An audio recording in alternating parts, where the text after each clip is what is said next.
Hello there guys and welcome back to the channel. So, one of the most frequently asked questions ever since I got back to actually conducting some streams and uploading some videos by far has been, which champion am I going to ascend? Will I make a best champions to ascend guide? What do I think about this or that champion to ascend? So that is going to be this video. I'm going to explain my thought process, I'm going to explain the things that I'm trying to avoid, and I'm going to explain the champions that I point out. But it is quite obvious, the very first ascension, the elephant in the room that first and foremost we do need to address is Hercules. And I do think that overall, Hercules is the best option, because let's face it, Hercules is the best champion in the game.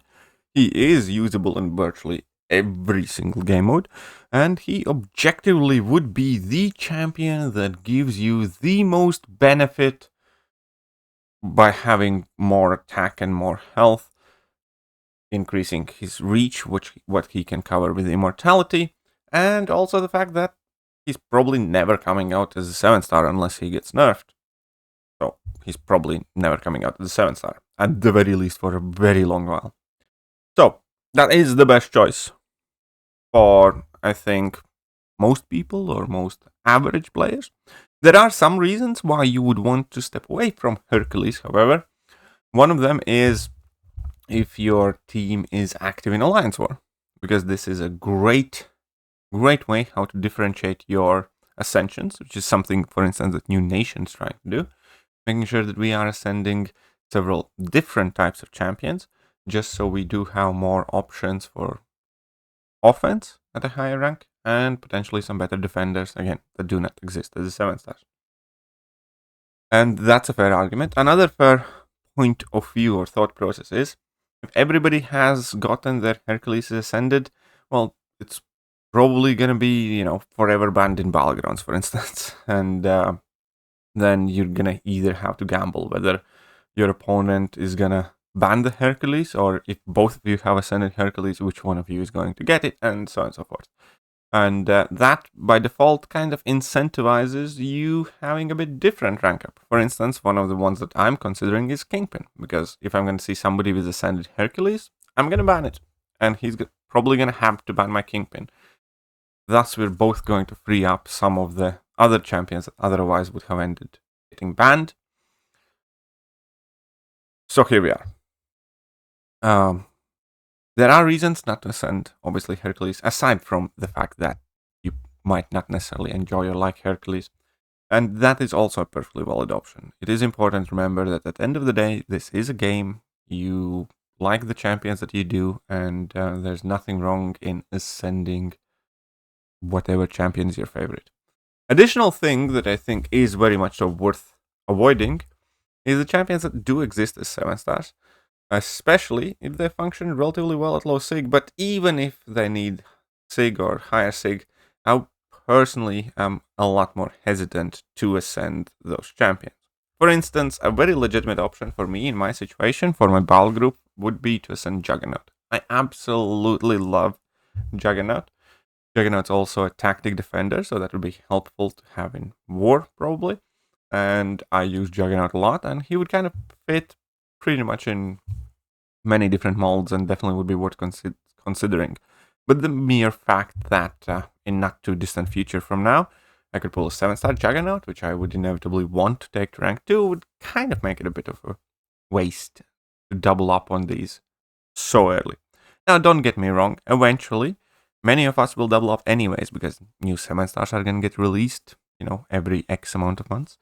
And this isn't going to be the first and only champion we ascend, which is another argument why there's not necessarily that big of a rush to ascend Hercules first, because you can just do it as your second or third, and you can do something different. So that is the point there. Objectively, though, it is the wisest decision for majority of the player base, especially if you're not playing like super high tier Alliance Wars. I will say that much. And especially if you're not playing super high tier Battlegrounds. Right. Now, Hercules addressed. Let's move on kind of class by class with like 2 or 3 champions from each class that I would consider, and at the end, I will give you guys my personal top 5 options that I'm thinking about the most. I think Scorpion is one of the best options, not just in science class, but period. I do think Scorpion's pretty much second or third best option. He's going to be in the top 5 as well. And the reason for it is that there was a massive increase in Scorpion's value from rank 4 to 5. He is one of the most versatile science champions due to his immunities, due to his playstyle, pretty much everything about him. More often than not, when most of the science champions don't work, Scorpion does. He does have a very wide area of matchups because he's the type of champion that does not necessarily, excels against only Mystic champions. You can use him against a ton of tricky defenders. Like a great example is that you can do like a Tumo with him in a shock pre-fight better than most champions can, because he can regen, because his shocks, eat up the hydration, so he doesn't go unstoppable, all that cool stuff. So Scorpion's incredibly versatile. As I said before in my science ranking video, Scorpion is about as good of a science champion you can make without making him like busted and stupid and game breaking. And therefore, I do think Scorpion is by far one of the best choices as well. Scorpion's awakened ability in any competitive game mode is quite important. I don't think we're going to see Scorpion as a 7-star anytime soon, so I do think he's a very safe and solid option. Definitely, again, one of the champions I'm considering the hardest. Another option I think is Human Torch. And many people will say, yeah, but you nuke everything down fast enough with Human Torch anyways and stuff like that. And that was the case about, I don't know, half a year ago, maybe 8 months ago in the game. But at the moment, when you can notice that you picking Human Torch against pretty much any Mystic that isn't necessarily like Mephisto or something is not a guaranteed win anymore. Quite often, because Human Torch lags some ranks behind, and it's very common and popular place to have Sasquatches at rank 2, to have Mangogs at rank 2, we have like Wongs, we have rank 5 Rintras with some energy resistances. And he does those fights excellent, of course, in terms of battlegrounds and stuff, but it's nowhere near as dominant. And it is quite easy and common these days where I will throw a Rintra rank 5 on defense, seeing that my opponent has rank 4 Human Torch, knowing that I can outpace them. And similar situations also may occur and do occur in Alliance War. And still, objectively looking at the rest of the game, Human Torch is one of those champions that does play quite a pivotal role. Now, he's not necessarily a champion I'm considering the strongest, but I do think, logically thinking about how much you use a champion, how valuable that champion is in many different game modes, thinking that there will be probably some sort of next level Abyss content coming up soon, where we know that Human Torch was one of the 4 horsemen of Apocalypse and one of the best champions for Abyss type of content, because he just lit up so many champions. I think that is a very wise choice as well, and I certainly, well, first of all, immediately would drop one hammers in battlegrounds, but I would understand it quite easily.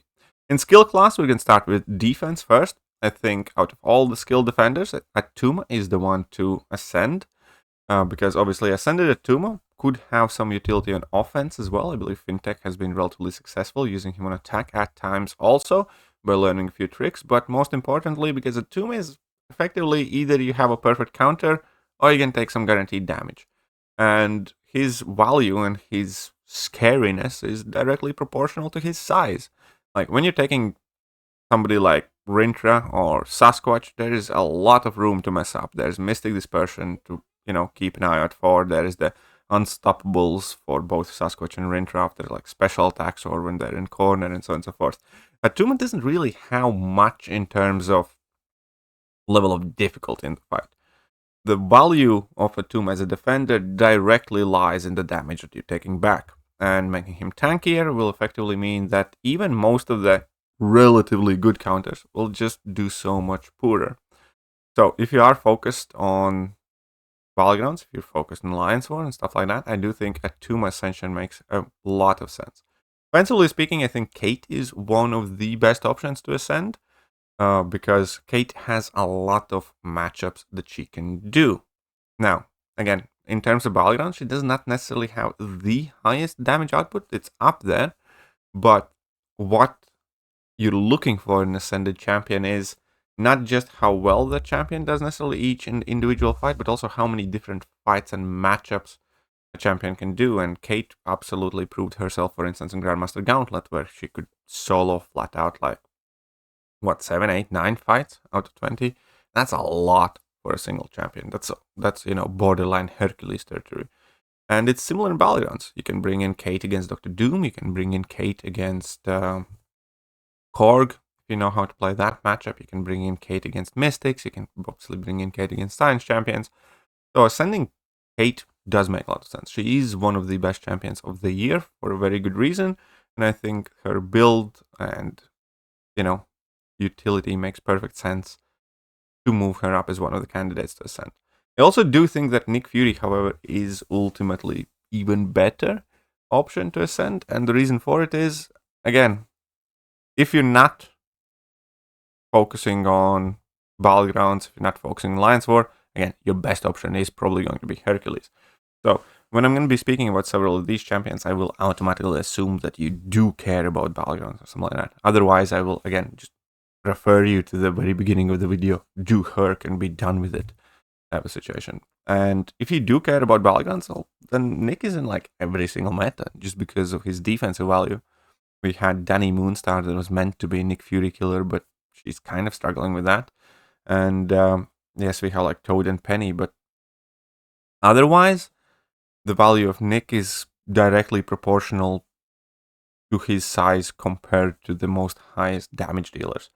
And if we do have like rank 5 Juggernauts who can do this fight typically in under a minute, if we do have rank 2 Sunspots as 7-stars, so on and so forth, then having a bigger Nick will be super advantageous.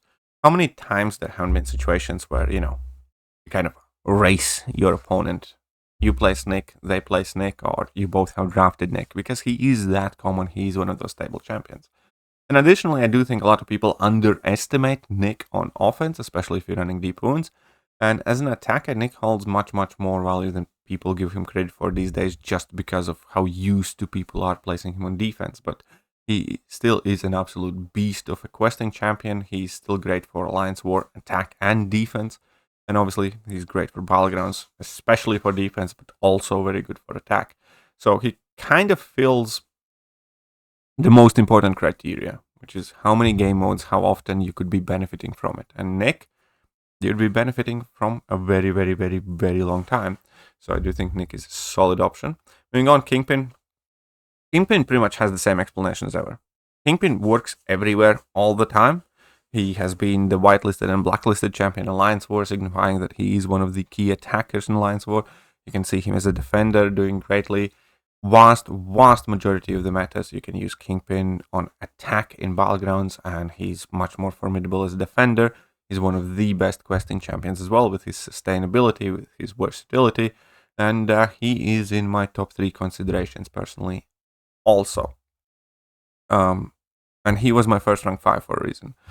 So I do think that ascending Kingpin makes perfect sense, because in a straightforward matchup, again, he's a champion that can do a crap ton of fights very well, but he will not necessarily be the fastest champion unless there are additional like debuffs involved, for instance.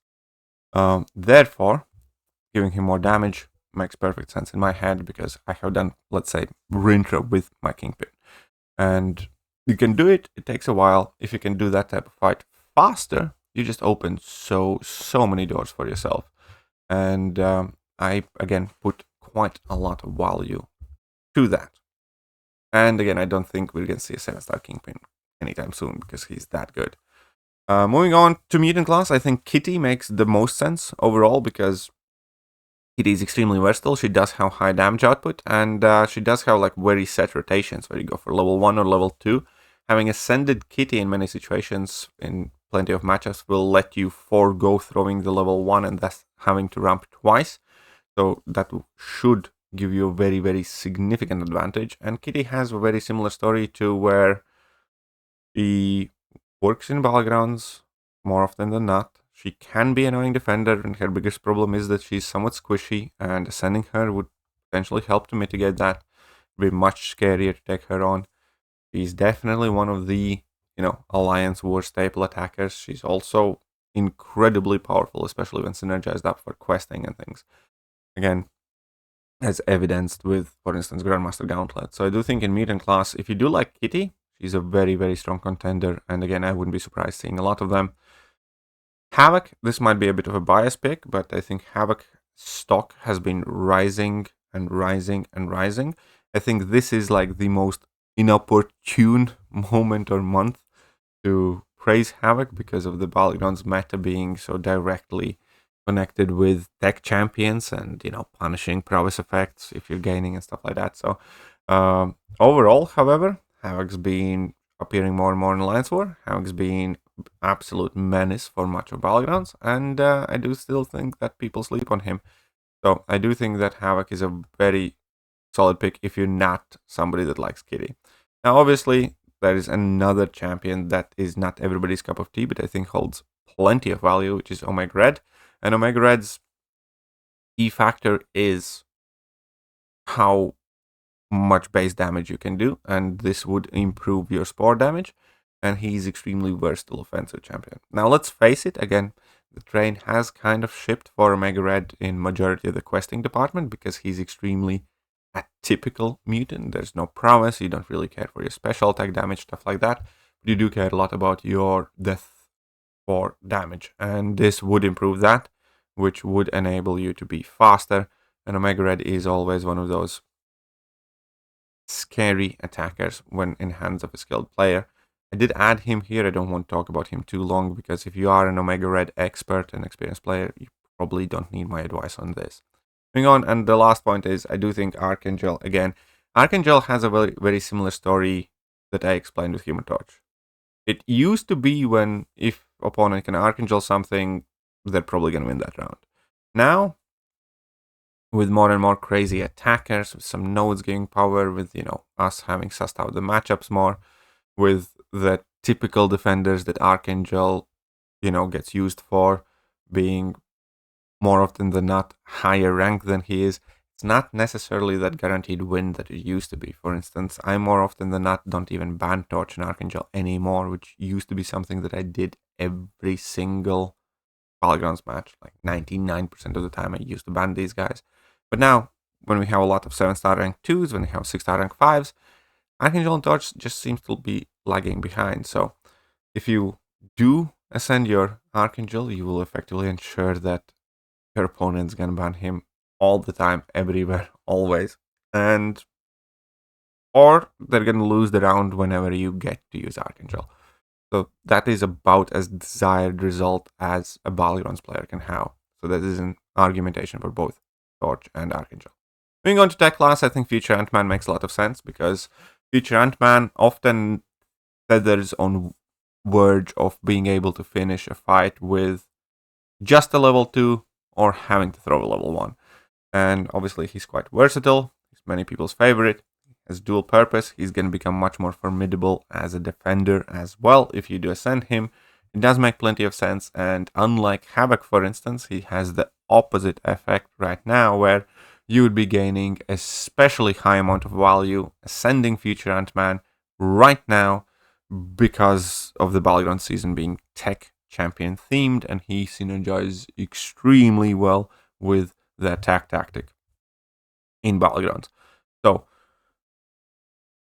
considering or planning for the fact that we're likely going to be able to ascend one champion every month or two, if you don't want to directly jump to Herc, I think, again, Future AntMan right now is a very strong candidate for Ascension. Especially, obviously, if you already have experience as a champion and enjoy. And him being dual purpose is perfect. That class, I also think a lot of people are sleeping on Omega Sentinel's Ascension. And the reason for it is because she is extremely versatile. She just hasn't been necessarily fast enough compared when going up against the big defenders.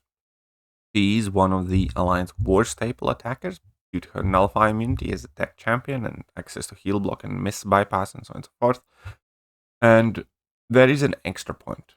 There's an extra point that hardly any other champions in this list have. And that is the fact that she has one of the highest base attacks in the game.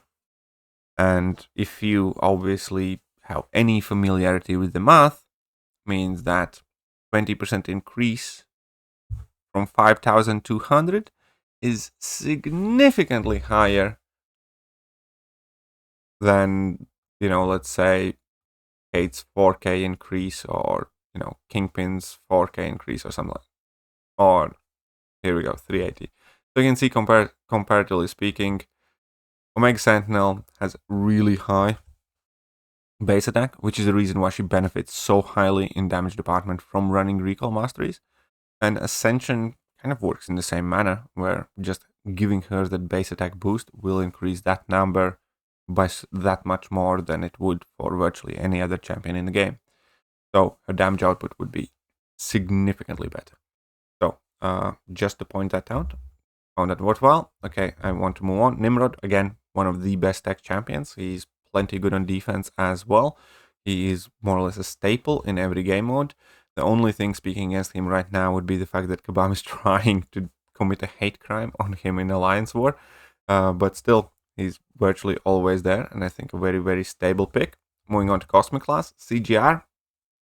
My explanation about CGR is, again, relatively similar in sense of Human Torch and Archangel, because he is one of those nuke type of champions that, when you do get to use him, you're going to be very fast.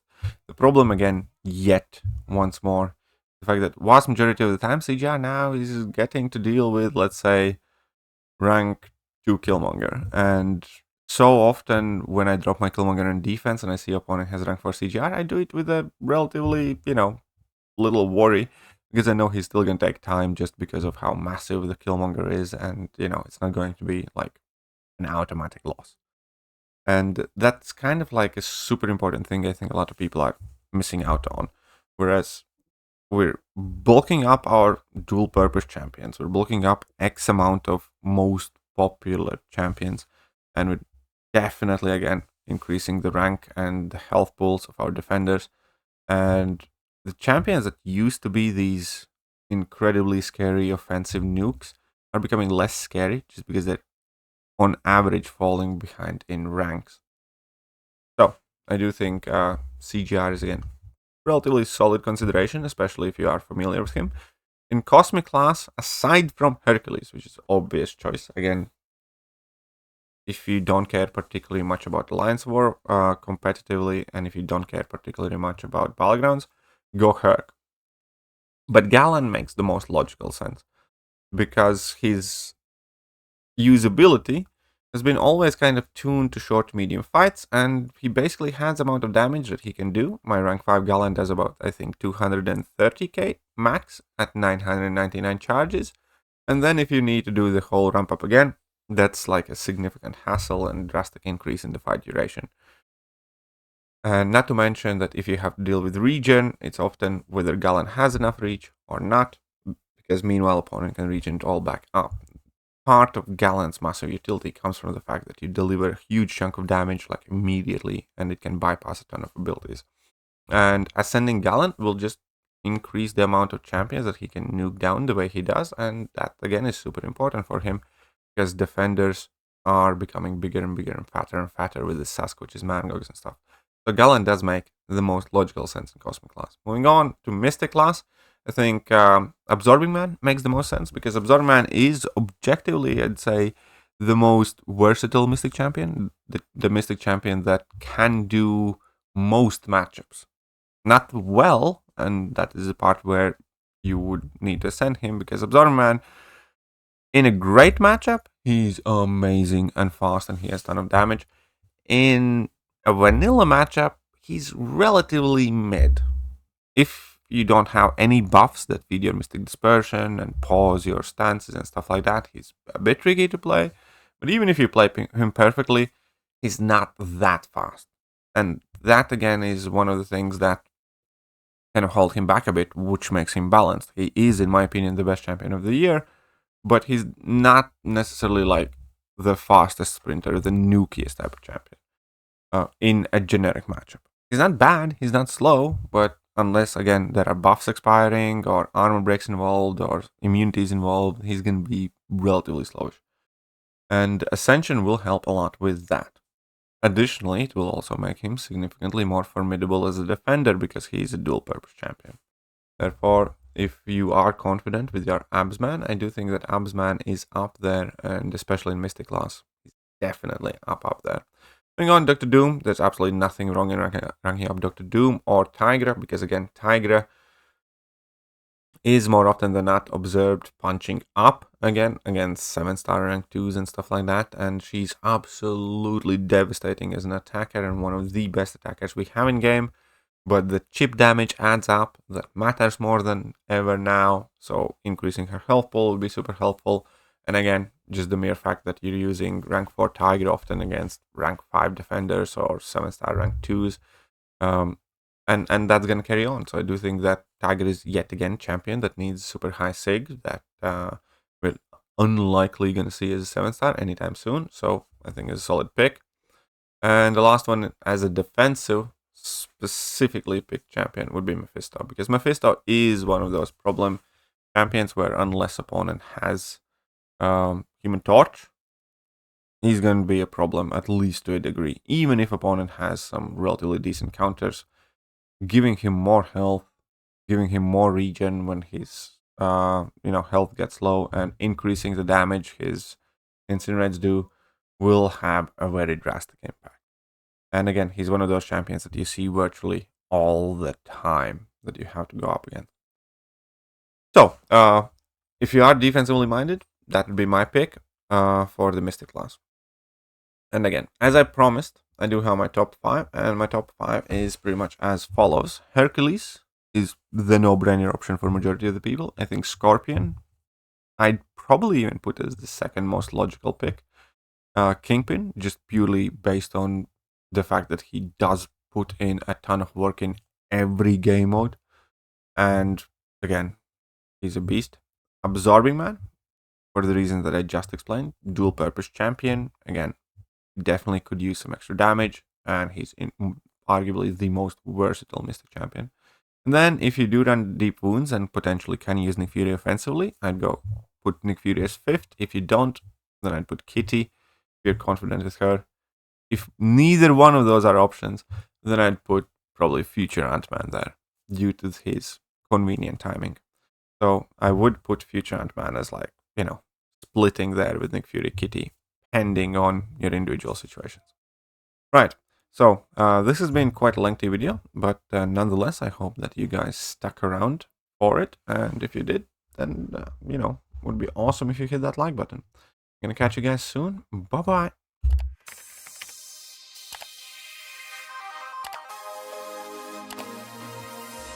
Hello there guys, and welcome back to the channel. So we have all the information about